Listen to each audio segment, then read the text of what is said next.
3 qism. Biz bilamiz, bu xotin buzoq. Har qanday jazo bersangiz arziydi, deyishibdi. Podshoh, xo'p, mening davrimda shu odam yomon deb 4 odam guvohlikka o'tsa, uni qilgan ishiga qarab jazoga buyuraman, debdi va xotinga qarab, buzuqliging yo'rig'idan seni o'lim jazosiga buyuraman, jazo minorasidan tashlataman yo ostiraman. Shu jazolardan qaysi biriga rozisan? Ayt, debdi xotin. Ey podshoh, sizga bularning tuhmati ma'qul bo'lib, mening gapim noma'qul bo'lsa, mening yana sizga bir arzim bor. Mana shu kalitni bir odamingizga bersangiz, mening uyimga borib, eshikni ochib kirsa, beshikdagi qolgan bolam bor. Shu bolamni o'ldirib keltirsangiz, agar o'ldirib keltirmasangiz, bolam uyga qolib,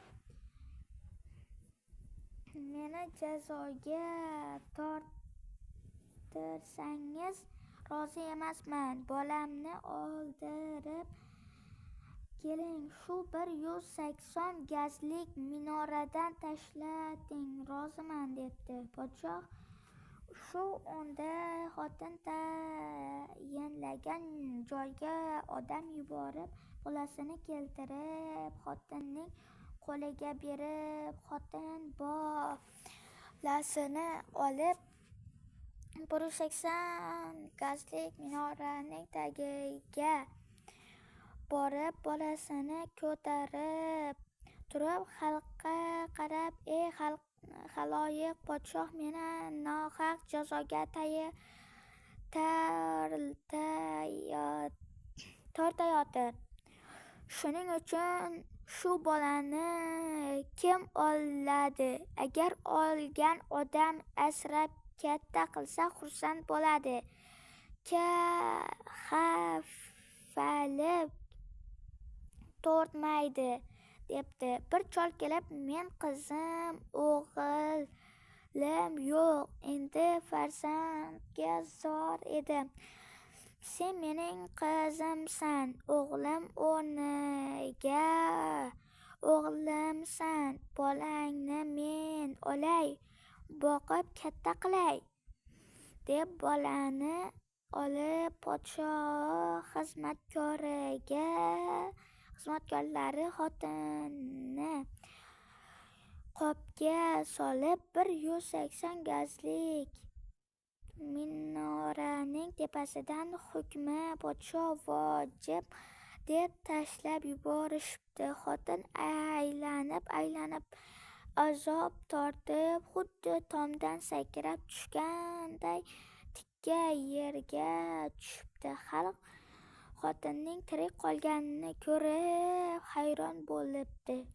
Xalq ichidan 4 ta odam chiqib jallodga, ey Qosimboy, berahmlik bilan nohaq tuhmat qilgan ekansiz, bu minoradan tashlangan odamlar parcha-parcha bo'lib, zambardagi loydan yoyilib ketar edi. Bu xotin parcha-parcha bo'lmay tik turib qoldi. Sening gaping nohaq ekan, tuhmat bu xotinning yolborgani to'g'ri ekan, deyishibdi. Qosim jallod turib, bu xotin jodugar, sehrgar ekan, shuning uchun o'lmadi. Yana qaytadan tashlataman, debdi. Odamlar, sen qanday odamsan? Tag'in minoradan tashlash kerak deysan. Senda insof bormi? Lekin biz podshohga borib, siz minoradan tashlashga buyurgan xotin nohaq jazo berilgani uchun minoradan azob chekmay sog' salomat tushdi, o'lmadi deymiz. Podshoh yana minoradan tashlanglar desa tashlaymiz, bo'lmasa yo'q, deb xotinining tarafini olishibdi. Qosim jallod minora tagiga qolibdi. 5-6 odam podshohning oldiga borib bo'lgan voqeani birma-bir bayon qilibdi. Podshoh ularga, unday bo'lsa xotinni minoradan yana tashlanglar, debdi. Bir vazir turib, siz bir marta hukm chiqarganingiz xotin haq bo'lgani uchun minoradan tushib o'lmabdi. Endi uni ozod qiling, bolasini qo'liga bering, jo'natish kerak. Qosim jallodni esa begunoh bir odamga tuhmat qilgani uchun jazoga tortish kerak, debdi. Podshoh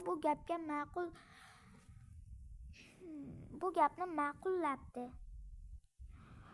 Boringlar, xotinni ozod qilib, choldan bolasini olib qo'liga berib, yana unga 10 tanga ham berib uyiga eltib qo'yinglar. Qosim jallod olam chaqqon va 4 ta guvohni bu yerga olib kelmasdan shahardan chiqarib haydab yuboringlar, deb farmon beribdi.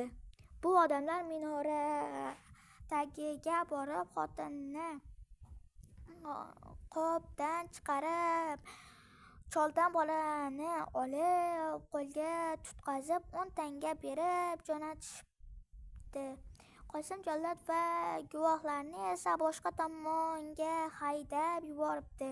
Xotin uyiga kelib 3 oy turgandan keyin eri kelib hol ahvol so'rashib, men hayallab qoldim, xafa bo'lmay yurdingmi, debdi.